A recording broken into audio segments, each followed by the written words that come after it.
కాశీబుగ్గలో జరిగిన తొక్కిసలాట దుర్ఘటన గురించి పూర్తి డీటెయిల్స్ మా కరెస్పాండెంట్ శ్రీరామూర్తి అందిస్తారు.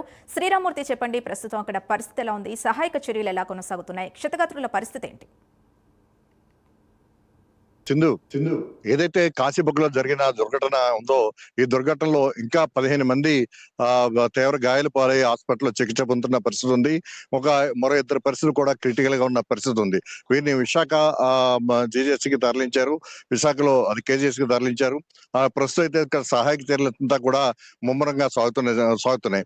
ఇప్పటికే ఇక్కడికి ప్రమాద ఘటన దగ్గరికి ఇప్పటికే అచ్చెన్నాయుడు అలాగే పలాస ఎమ్మెల్యే శిరీష చేరుకుని ఇక్కడ సహాయక చర్యల్ని పర్యవేక్షిస్తున్నారు.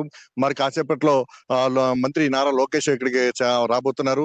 అలాగే కేంద్ర మంత్రి ఇక్కడ ఎవరైతే రామ్మోహన్ నాయుడు కూడా తన మధ్యప్రదేశ్ పర్యటన ముగించుకుని ఇక్కడికి మరి కాసేపట్లో రానున్నారు. అయితే ఇక్కడ సహాయక చర్యలు అయితే చాలా ముమ్మరంగా కొనసాగుతున్నాయని చెప్పొచ్చు. ఏదైతే ఈ ఘటన ఉందో చాలా విషాదాంతంగా జరిగింది. ఇప్పటికి వరకు 9 మంది మాత్రమే చనిపోయినట్టుగా ఇప్పుడు చెప్తున్నప్పటికీ కూడా మరికొంతమంది మృతుల సంఖ్య పెరిగే పరిస్థితి కూడా ఇక్కడ కనిపిస్తుంది. అయితే చనిపోయిన వాళ్ళు అందరూ కూడా మహిళలే. ఒక బాలుడు 9 సంవత్సరాల బాలుడు కూడా ఒక బాలుడు ఉన్నాడు.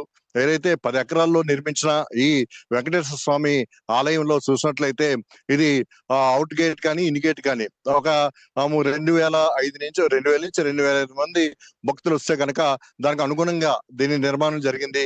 అయితే ఈ రోజు ఏకాదశి కావడంతో చాలా పర్వదినం కావడంతో ఈ కాశీబుగ్గ పలాస ప్రాంతం నుంచి ఎక్కువ మంది